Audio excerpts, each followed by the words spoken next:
장 1절에서 3절 말씀 보도록 하겠습니다.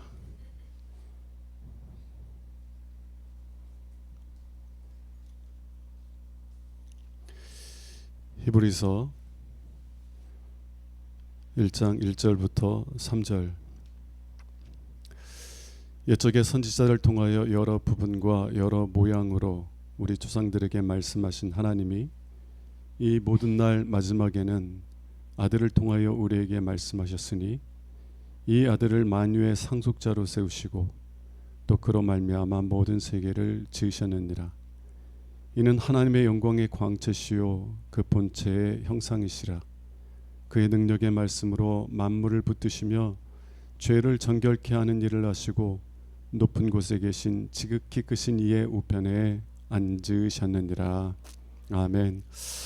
오늘부터 금요일에는 히브리서 말씀을 좀 전하려고 생각을 합니다.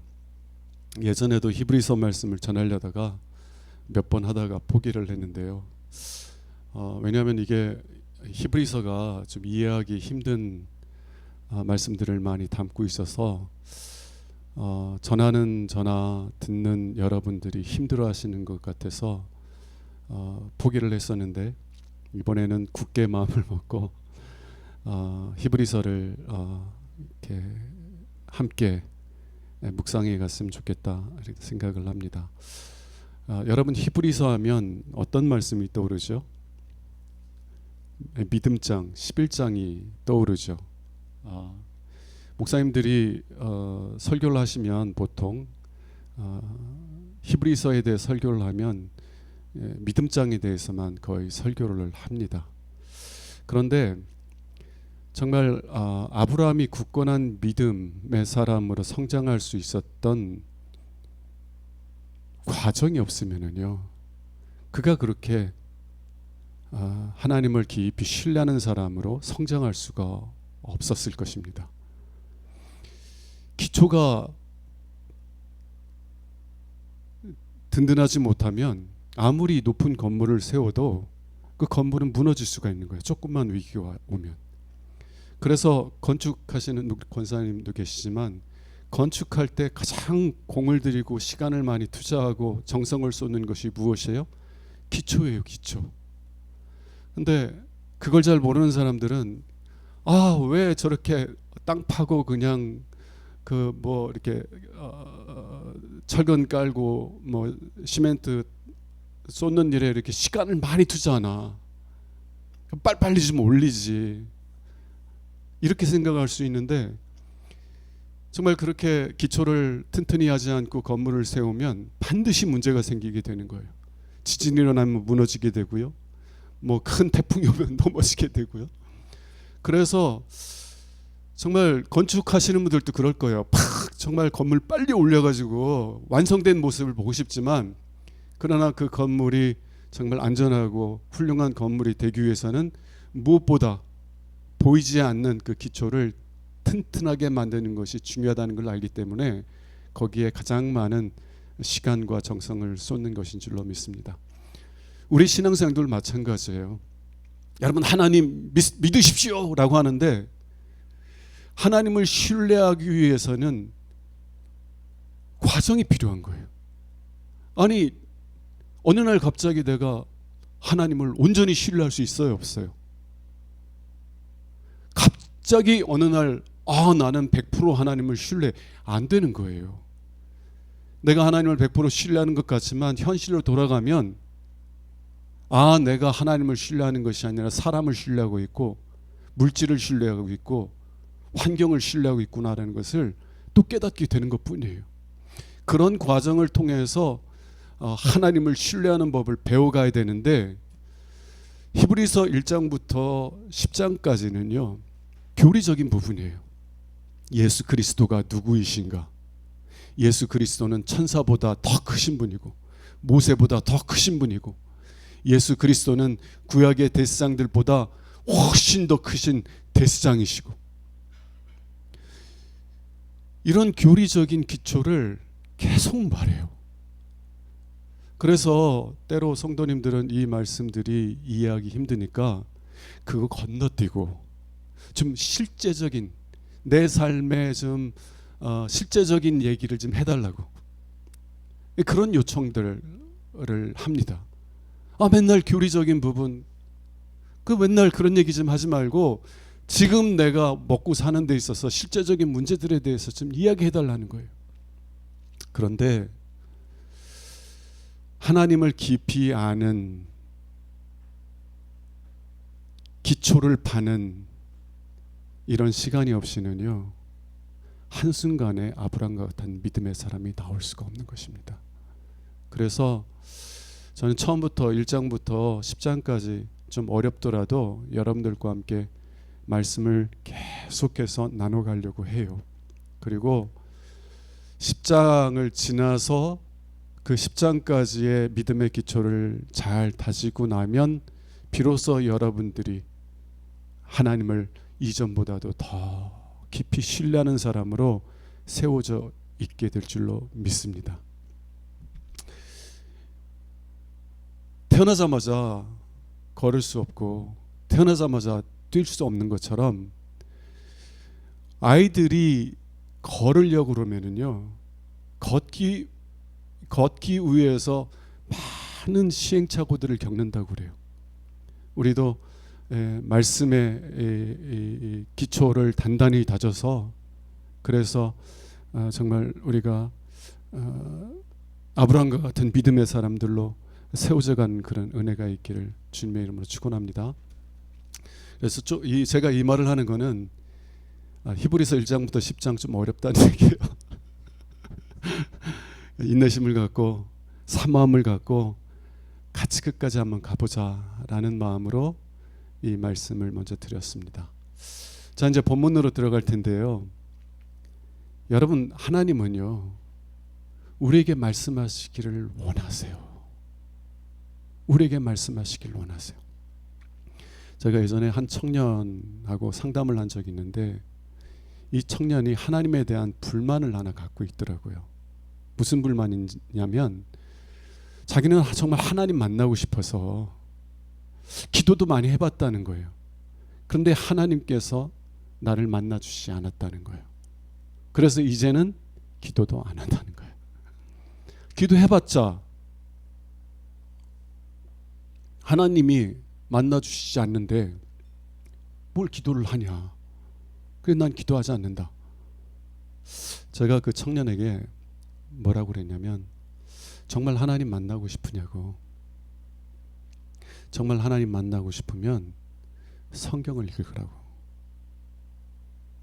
그랬더니 대답이 뭔지 아세요? 아무 대답을 안 해요. 그 얘기는 무슨 얘기예요? 성경 읽고 싶다는 얘기예요? 읽고 싶지 않다는 얘기예요? 여러분, 정말 하나님 만나려면 하나님이 주신 정말 좋은 방법이 있어요. 하나님 말씀 읽으면 읽기만 해도요, 하나님이 말씀하시기 시작해요. 하나님께서 만나주시기 시작해요. 정말 하나님을 사모하는 마음으로 잘 이해가 안 되는 부분이 있을지라도 그냥 읽어가면 하나님께서 그 말씀을 통해서 나를 만나주신다니까요. 내게 말씀하시기 시작한다니까요. 그런데 그 청년은 하나님을 만나고 싶다고 기도하고 했다고 하는 그때부터 지금까지 성경을 읽었어요? 안 읽었어요? 안 읽는 거예요. 그 얘기는 뭐냐면 내가 원하는 하나님 만나길 원하는 거지 하나님을 하나님으로 만나고 싶지는 않다는 거예요. 여러분, 내가 어떤 어려움이 있을 때 내 필요를 해결해 주는 하나님 만나길 원하죠. 그런데 내가 원하지 않는 길로 나를 이끌어 가시는 하나님 만나고 싶어요? 안 만나고 싶어요? 하나님은 예수 그리스도는 우리의 주인이세요? 아니에요? 주인이면 당신의 것을 임의로 사용하고 이끌어갈 전적인 권한이 있어요? 없어요? 있어요. 하나님을, 예수 그리스도를 만난다는 것은 나의 구원자일 뿐만 아니라 나의 주인으로 만나는 거예요. 예수를 만나게 되면요, 내 삶이 내가 생각했던 삶과는 다른 삶으로 이끌려가요. 아, 내가 하나님 만나면 내가 이런 삶을 누릴 거야 생각할 수 있어요. 근데 하나님 만나고 보면 내가 생각했던 삶하고는 전혀 다른 삶으로 하나님이 나를 이끌어 가신다고요. 나는 하나님 만나면 하나님이 나를 능하게 해줄 줄 알았어. 내가 여기에서도 성공하고 저기에서도 성공하고 사람들에게 높임받고 칭송받게 하실 줄 알았는데, 하나님께서 나를 이끌어 가시는 것은 나를 자꾸 낮추셔. 나를 구원하셨으면 가나안 땅, 적과 꿀이 흐르는 가나안 땅으로 바로 인도하셔야지 왜 광야길로 인도하시냐고. 이스라엘 백성들은 상상도 하지 못했을 거예요. 그러니까 원망했지. 하나님이요 우리를 이끌어 가시는 것은 우리가 생각한 것과는 다른 길로 이끌어 가세요. 우리는 높아지길 원하는데 오히려 하나님 우리를 낮추시길 원하세요. 그러니 하나님 만나기 싫은 거야. 내가 어떤 절실한 필요가 있을 때는 그 필요를 해결해 주는 하나님을 만나고는 싶지만, 그러나 하나님으로 만나기는 싫어요. 그러니까 말씀을 안 읽으려고 하는 거예요. 여러분, 우리가 한번 우리의 마음을 돌이켜 보세요. 정말 하나님 다른 어떤 것보다 하나님의 말씀을 읽고 묵상하는 것이 나에게 더 큰 즐거움을 줍니까? 아닙니까? 이 질문은요, 나는 그런데 여러분은 어떠냐 묻는 게 아니에요. 저도 늘 씨름을 해요. 오늘 또 하나님 앞에 불쌍히 여겨달라고 기도했고요. 어제도 불쌍히 여겨달라고 기도하고요. 제 자신을 위해서. 이게요, 말씀을 그렇게 사모한다고 하고 막 말씀을 막 암송하고 이러는데도 제 관심이 왜 이렇게 말씀에서 다른 곳으로 쉽게 빼앗기는지 모르겠어요. 제가 오죽하면 목양실에 잘 안 들어가려고 그래요. 요즘은 목양실에는 컴퓨터가 있잖아요. 컴퓨터로 뭐 이렇게 하다 보면 광고가 푹푹 올라와요. 그거 어떻게 끄는지 모르겠어. 끄면 또 올라오고 끄면 또 올라오고, 그러다가 말씀 보고 이렇게 하다가 계속 뭐가 올라오니까 보게 돼. 내 관심 있었던 건데 거기 들어가가지고 또 허부적허부적거리고 있고, 그래가지고 자꾸 거기에 쓸데없는 관심을, 뭐 광고들 뭐 이런 거에 쓸데없는 그런 막,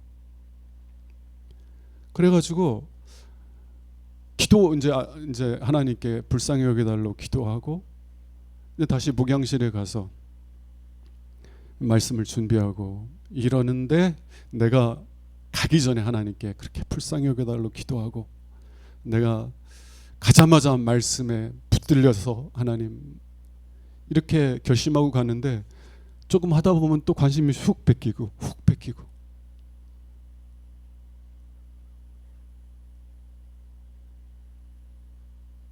저도 그런 거예요. 저도. 그래서 매일매일 하나님 앞에서 불쌍히 여겨달라고 엎드려서 부르짖게 되고, 그리고 싸우게 되고, 목양실 컴퓨터 있는 곳엔 가능하면 가까이 가지 않으려고 하고, 컴퓨터 안 가는데 없는 곳으로 갔더니 또 휴대폰 보고 있어요.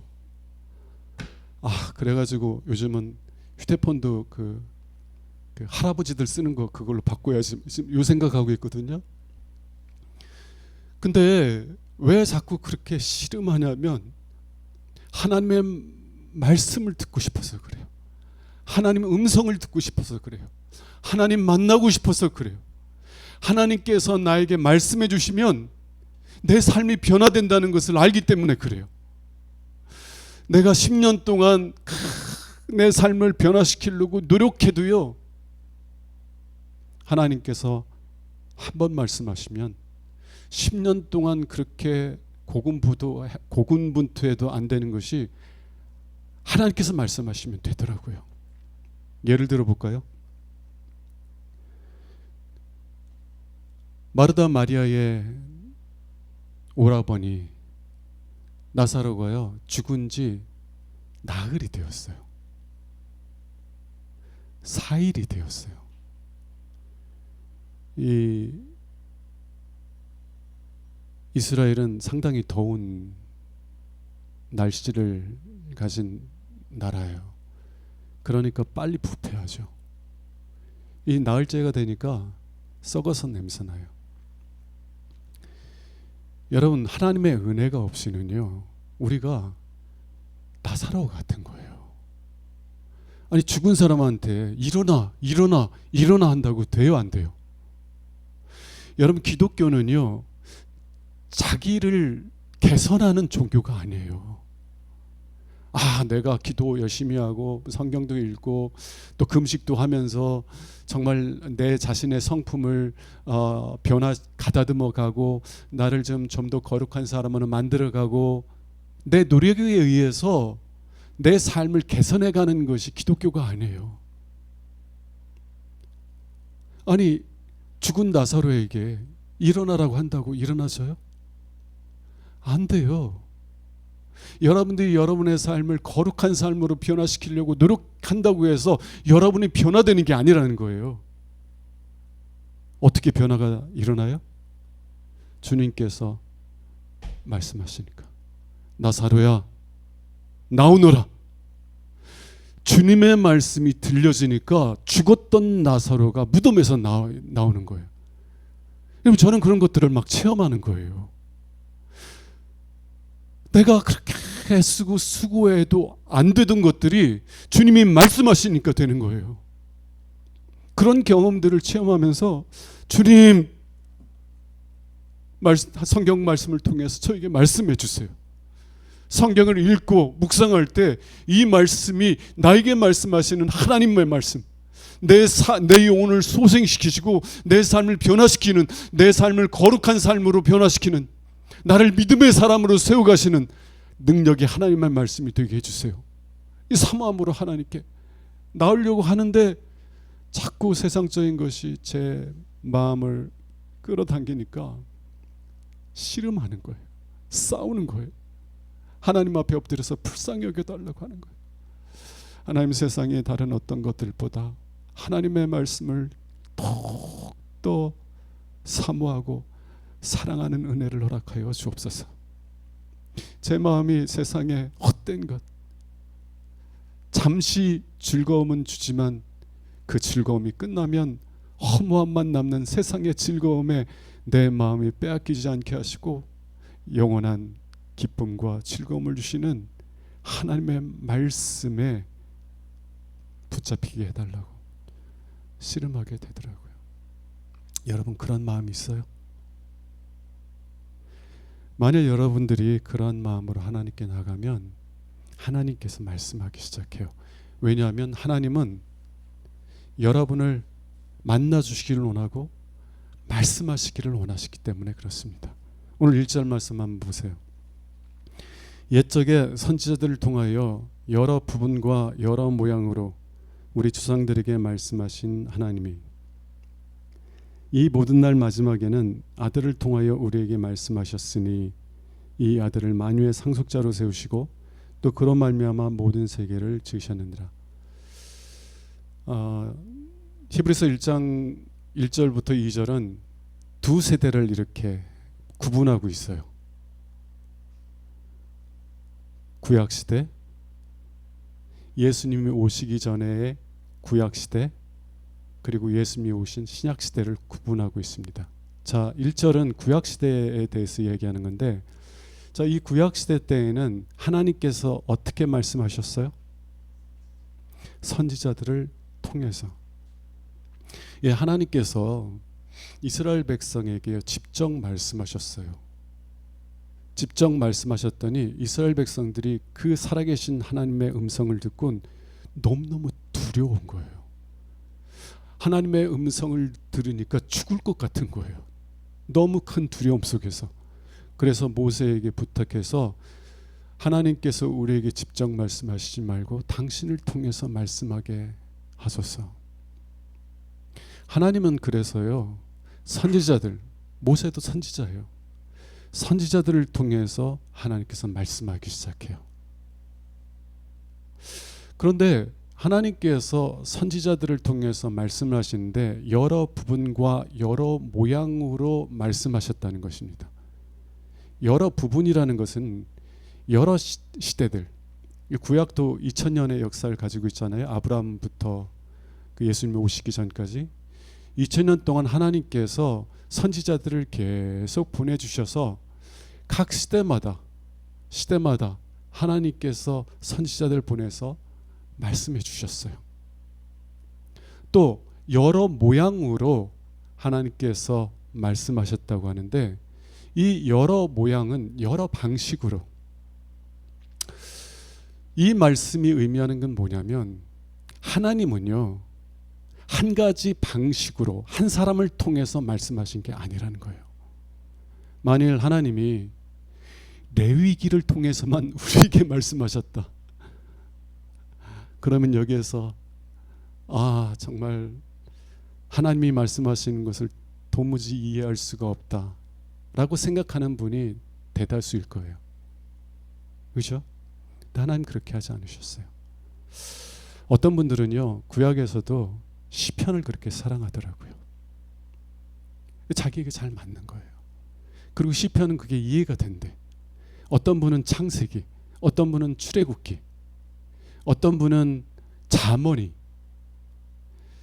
다른 성경은 잘 안 읽어도 이제 시편, 잠언이 이제 한 달에 딱 한 장씩 읽으면 딱 맞대. 그래서 매일 잠언 한 장씩은 꼭 읽는다고. 왜냐하면 지혜로운 사람 되고 싶어서. 잠언을 사랑하는 사람도 있고요.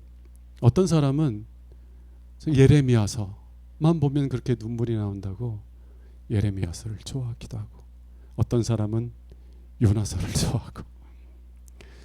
여러분, 만약에 하나님께서 한 시대에만 그리고 한 가지 방법으로 말씀하셨다면 하나님이 말씀하시는 것을 잘 이해하지 못했을 거예요. 근데 하나님께서는요 여러 각도에서 우리가 이해할 수 있는 방식으로 우리에게 말씀해 주셨어요. 이것이 말하는 것이, 의미하는 것이 무엇이에요? 하나님은 우리를 만나기를 원하시고 하나님은 우리에게 말씀하시기를 원하신다는 거예요. 우리가 들을 귀만 있다면, 우리가 정말 하나님 말씀을 들으려는 마음이 있다면 하나님은 반드시 우리에게 말씀하신다는 것입니다. 신명기에서 이 모세가 하나님의 법을, 하나님께서 주신 법을 선포하고 그 법에 대해서 강해하고 난 후에 이렇게 말해요. 이 하나님의 법이 하늘에 있는 것처럼 여기고 누가 하늘에 올라가서 그 법을 가지고 와서 우리의 귀에 들려줄까 하지 마라. 마치 법이 저 바다 건너편에 있는 것처럼 생각하고 누가 저 바다를 건너서 하나님의 말씀을 우리에게 가지고 와서 들려줄까 생각하지 말라는 거예요. 하나님의 말씀, 하나님의 법은 너의 입에 있고 너의 마음에 있다는 거예요. 너의 가까운 곳에 있다는 거예요. 이게 무슨 말이에요? 하나님께서는 선지자들을 통해서 각 시대마다 여러 가지 방식으로 계속 말씀하셨다는 거예요. 너희들이 듣기를 원하는 마음만 있으면 하나님은 언제나 말씀하신다는 거예요. 그러므로 하나님 만나기를 원했는데 하나님 날 만나주시지 않았어요, 그렇게 핑계할 수 없다는 겁니다. 왜 하나님이 만나주시지 않았다고 느끼는 거예요? 처음에 말씀한 것처럼 하나님을 하나님으로 만나는 것을 원하는 것이 아니라 내가 원하는 하나님을 만나려고 하니까, 내 필요한 부분만 고쳐주고 떠나기를 원하는 그런 하나님을 원했으니까 하나님이 말씀하셔도 들리지가 않고 들으려고 하지도 않은 거죠. 하나님은요 우리에게 말씀하시길 원하세요. 자, 2절 보면 구약시대 때는 하나님께서 선지자를 통하여 여러 부분과 여러 모양으로 우리 조상들에게 말씀하셨지만 신약시대 때 예수님이 오신 다음부터는 누구를 통해 말씀하셨어요? 하나님의 아들 예수 그리스도를 통해서 말씀하셨다는 거예요. 자, 이게 무엇과 같으냐면 구약의 선지자들은요 예수 그리스도에 대해서 가르쳤어요. 예수 그리스도에 대해서. 여러분들이 제 얘기를 들을 때, 제 말씀을 들을 때 하나님을 가리키는 말씀을 듣는 거예요. 그죠? 구약의 선지자들이 그런 역할을 한 거예요. 앞으로 오실 예수 그리스도에 대해서 계속 가르치고 가리키고 말씀을 전한 거예요. 그런데 예수님이 오셔서 말씀하시기 시작하니까 어떤 일이 이루어진 거예요? 구약의 선지자들이 가리키던 그 본인, 그 장본인 하나님의 아들이 와서 직접 우리에게 말씀하시기 시작한다는 거예요. 이게 무슨 얘기냐면 제가 하나님에 대해서 여러분들에게 말씀을 하는데 이제는 하나님이 여러분에게 직접 말씀을 통해서 말씀하시는 거예요. 제가 하나님에 대해서 설명하지 않아도 말씀을 읽는데 하나님이 나에게 말씀하시기 시작하는 거예요. 말씀이 깨달아지기 시작하고 말씀이 내 삶을 내 마음을 감동시키기 시작하고 말씀이 내 삶을 변화시켜가고 말씀이 나를 이끌어가기 시작하는 거예요. 말씀이 나로 하여금 기도하게 시키는 거예요.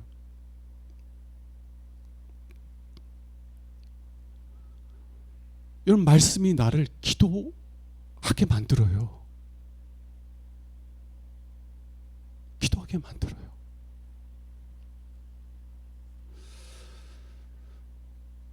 구약의 선지자들은 예수에 대해서 이야기했다면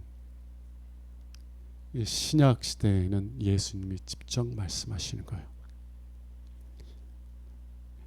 우리는요 구약의 시대에 살았던 사람보다 얼마나 더 복된 시대 속에 살고 있는 거예요? 주님이 직접 말씀하시는 시대에 살고 있으니까. 그래서 이후에 이제 히브리서에서 뭐라고 하냐면 이런 큰 구원을 받았음에도 불구하고 이 큰 구원을 경히 여기면 그 받을 보응이 얼마나 크겠느냐. 여러분, 은혜가 크면은요 책임도 큰 거예요. 책임이 크면 형벌도 커요. 우리는 구약 시대보다 더 복된 시대 속에서 살고 있어요. 왜요? 구약 시대 때는 신약이 없었잖아요. 구약 때는 선지자들이 다 앞으로 오실 자를 가리켰어요. 하나님께서 아브라함을 통해서 뭘 말씀하셨어요? 내 씨로 올 자, 내 후손으로 올 자를 통해서 천하만민이 복을 받으리라. 하나님께서 예수 그리스도를 아브라함에게 계시해 주신 것이에요. 또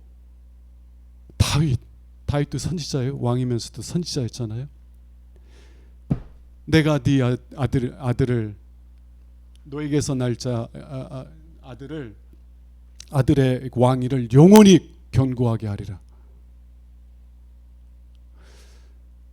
아브라함의 후손만이 아니라 다윗의 후손으로 오실 예수 그리스도의 왕위를 영원히 견고하게 하시겠다고 약속하심으로 앞으로 오실 예수 그리스도를 가리키게 한 거예요. 자, 구약의 선지자들이 가리키던 예수 그리스도가 오셔서 우리에게 직접 말씀하시니 우리가 얼마나 더 큰 유익을 갖느냐는 것입니다. 예수님은 단순히 예수님의 말씀만이 아니라 예수님의 삶을 통해서 예수님의 죽음과 부활과 승천을 통해서 우리에게 말씀해 주시는 거예요. 여러분, 사도들 통하여서 우리에게 전해준 이 말씀 앞에 겸손히 서서 주여 말씀하옵소서. 주님께서 나에게 직접 사도를 통하여 우리에게 직접 말씀하시는 그 말씀을 듣기를 사모합니까? 사모해요. 저는 하나님 앞에 엎드려서 기도하면서 하나님께 간절히 기도하는 기도 중에 하나가 뭐냐면, 하나님, 저와 성도들을 불쌍히 여겨달라고. 이게 하나님이 은혜를 주시지 않으면 하나님 말씀을 사모하는 마음조차 일어나질 않더라고. 여러분이나 저나 똑같아요. 하나님의 은혜 주셔야 제 마음에 하나님 말씀을 사모하는 마음들이 일어나고 하나님 말씀을 막 듣기를 원하는 그런 사모함이 일어나지, 하나님의 은혜를 주시지 않으면요, 읽어야지. 그리고 노력도 한다니까요. 3, 4일은 열심히 읽어요. 그러다가 포기해서 그렇지. 노력은 하는데 내 마음에 하나님 말씀을 즐거워하고 사모하는 마음이 막 일어나질 않아. 그것은요, 하나님의 은혜를 주셔야만 되는 거예요. 그래서 제가 하나님께 기도하는 간절한 기도 중에 하나가, 주님의 말씀을 듣기를 사모하는 마음과 들을 수 있는 귀를 허락하여 주옵소서. 베드로 전서에 이런 말씀이 있습니다.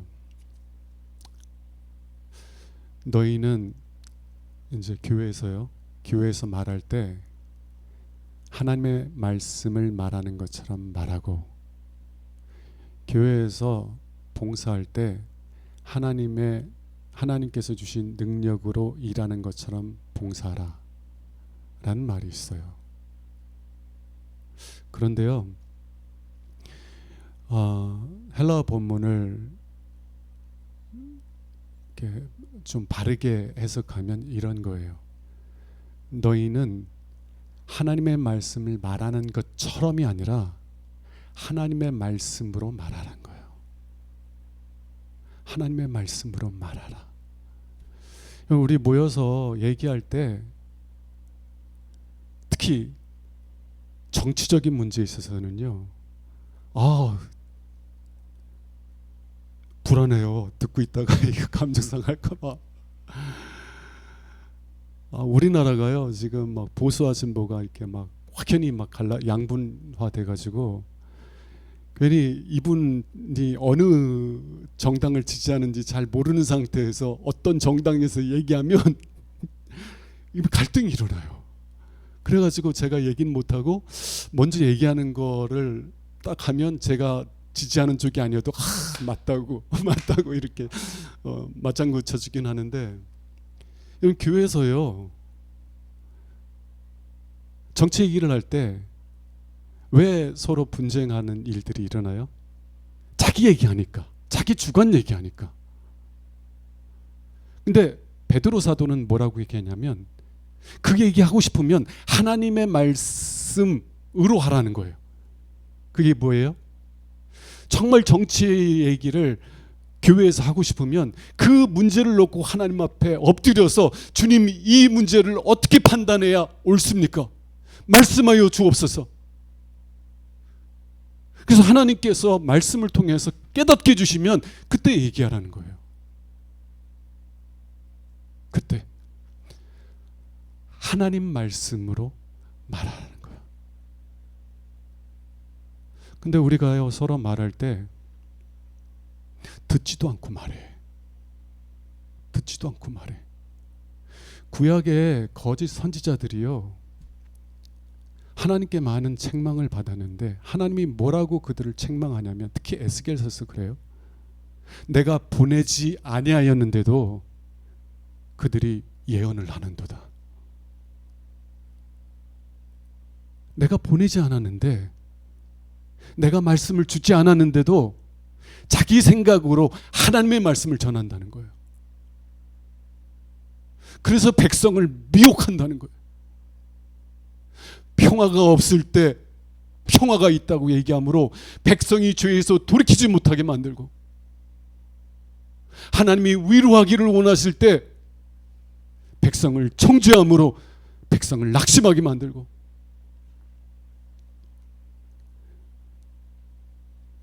저도 두려운 거예요. 저도 두려운 거예요. 여러분, 우리가 교회에서 어떤 말을 하고자 할 때 먼저 우리에게 말씀하시는 하나님의 말씀을 들을 수 있는 은혜가 있기를 원합니다. 그리고 그 주신 은혜를 이야기해야 돼요. 교회에서는 하나님께서 나에게 주신 은혜, 하나님께서 나에게 말씀하신 그 말씀을 통해서 내가 어떠한 변화를 겪게 됐는지, 하나님께서 어떤 은혜를 주셨는지 그 말씀을 나눠야지, 내 생각을 자꾸 주장하고 이 당이 맞아요 저 당이 맞아요 그러면은요 마음 상해가지고 다 흩어진다고.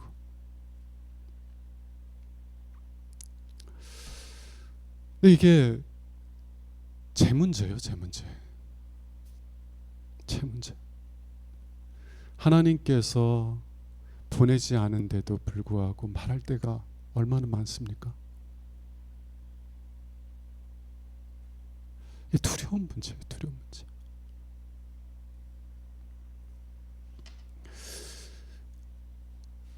여러분, 시간이 좀 더 길어져서 그래도 간단하게 다음으로 넘어갑시다. 2절 하반절 보면 이 아들을 만유의 상속자로 세우시고 또 그로 말미암아 모든 세계를 지으셨느니라 라고 말씀하는데, 왜 이 마지막 때에는 아들을 통하여 우리에게 말씀하셨으니 라고 말한 다음에 이 아들을 만유의 상속자로 세우시고 그로 말미암아 모든 세계를 지으셨다라고 말하는 것일까? 왜냐하면요, 예수 그리스도께서 온 세상을 다스리시는 자이기 때문에 주님께서 말씀하신 말씀은 반드시 이루어진다는 것을 말하는 거예요. 주님께서 주신 말씀은 반드시 이루어진다는 거예요. 주님께서 파송하신 사도들을 통하여 우리에게 주신 주님의 말씀은 반드시 이루어진다는 거예요. 왜냐하면 하나님께서 그 아들을 만유의 상속자로 세우셨기 때문에 그렇습니다. 여러분, 우리만이 아니라 온 세상이 주님의 완전한 통치에 있어요. 통치 아래 있어요. 그러나 현실적으로는 아직 만물이 우리 주 예수 그리스도께 복종하지 않는 것을 우리가 봐요. 그죠? 우리 자신도 예수의 것이라고 여기는 우리 자신도 주님에게 온전히 복종하지 못할 때가 많으니까, 이런 현실에서 정말 예수님의 주권이, 예수님의 다스리심이 온전한 것인가 라는 질문을 갖게 될 때가 있어요. 다르게 표현하면 내가 보기에는 둘 중에 하나야. 주님이 나를 사랑하지 않기 때문에 나를 이 아픔 속에서 건져주시지 않거나, 혹은 주님이 나를 구원하실 수 없기 때문에 나를 이 아픔 가운데서 구원하지 않거나, 그렇게 생각이 될 때가 있어요? 없어요? 그렇게 보일 때가 있어요. 여러분, 그럴 때조차도 주님이 나에게 주신 약속의 말씀은 반드시 이루어진다는 것을 확신할 수 있는 근거가 뭐예요? 아버지께서 그 아들을 만유의 상속자로 삼으셨다는 거예요. 두 가지 이유 때문에. 첫 번째는 아들을 통해서 온 세상을 창조하셨어요. 예수 그리스도, 하나님의 아들 예수 그리스도는 창조자세요. 그러므로 모든 피조물이 누구 거야? 아들 거예요. 만유의 상속자인 아들 거예요. 두 번째 3절에 보면 그가 죄를 정결하시는 일을 하시고, 죄를 정결하게 하시는 일을 하시고 라는 표현이 있는데요, 예수님께서 우리의 주인인 것은 그가 우리를 창조하셨기 때문만이 아니라 예수님께서 자신의 핏값을 주고 우리를 사셨기 때문입니다.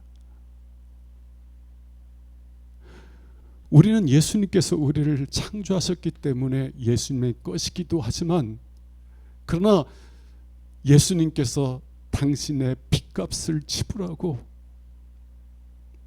우리를 당신 것으로 사셨어요. 십자가에서 우리를 대신하여 하나님의 진노의 심판을 받으심으로 우리의 죄를 정결하게 하시고 우리를 하나님의 것으로, 하나님의 자녀로, 당신의 것으로 삼으신 줄로 믿습니다. 그래서요, 우리에 대한 절대적인 주권을 가지고 계시고 절대적인 통치를 하시고 계신 거예요. 비록 현재의 상황이, 주님께서 현재의 상황이 만물이, 심지어는 내 자신조차도 그리스도에게 복종하지 않는 것처럼 보이지만, 그러나 우리 주님께서 만물을 복종하게 하실 때가 올 줄로 믿습니다. 그래서 하나님께서, 주님께서, 우리 주 예수 그리스도께서 약속하신 것이 반드시 이루어질 거예요. 주님께서 나에게 하나님의 말씀을 통해서 말씀하시길 사모하시고요, 그리고 주님이 말씀하시면 이 말씀은 반드시 이루어진 것이라는 믿음을 가지고 그 말씀을 간직할 수 있는 여러분 될 수 있기를 주님의 이름으로 축원합니다. 한 가지만 말씀드리고 마칠게요. 간단하게. 참 제가 마음이 많이 아팠던 일이 있었는데요, 어느 분하고 이야기를 하는데 그분이 내 얘기를 들으려고 하지 않는 것이 아니라 하나님의 말씀을 듣기를 원하지 않더라고요. 하나님의 말씀에 대한 반감이 그분에게서 나타나는 거예요.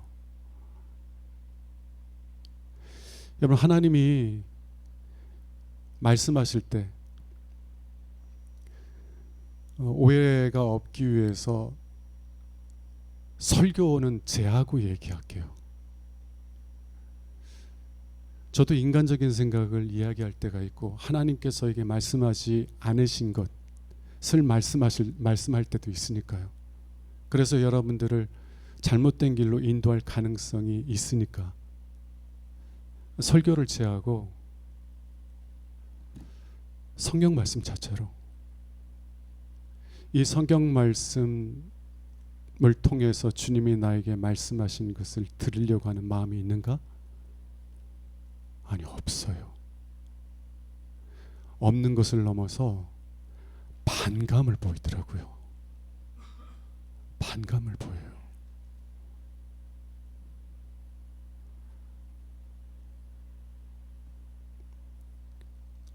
듣고 싶은 거는 듣죠. 네, 여러분, 성경 말씀을 내가 듣고 싶은 것만 뽑아서 들으면 신천지와 같이 돼요. 신천지는요, 문맥과 상관없이 자기가 원하는 본문만 뽑아서 끼워 맞춰요. 하나님의 말씀을 듣는다는 것은 예수 그리스도는 나의 창조자이시고 핏값을 주고 나를 사신 내 주인이라는 그런 고백 앞에 겸손히 서는 거예요. 그래서 주님이 무슨 말씀을 하시든 주여 종이 듣겠나이다 라는 마음으로 들어야 돼요. 들어야 돼요. 때로는 듣고 싶지 않은 말씀을 하실 때가 있어요. 그러면 어때야 되냐면 정말 하나님 앞에서 씨름해야 돼요. 하나님 나를 불쌍히 여겨주세요. 하나님 이 말씀을 내가 받게 해주세요. 이 말씀이 내 귀에 내 마음에 들려지게 해주세요. 씨름해야만, 그렇게 하나님의 은혜를 구해야만 그 말씀이 들려지기 시작하고 그 말씀 앞에 내가 겸손히 서게 되는 거예요. 이런 은혜를 사모하는 여러분 될 수 있기를 원합니다.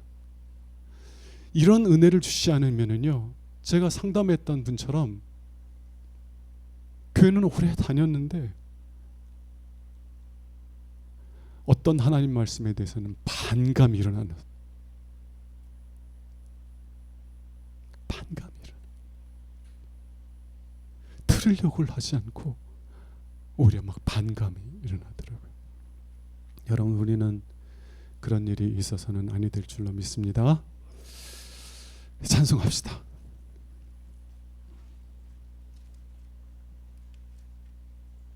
250장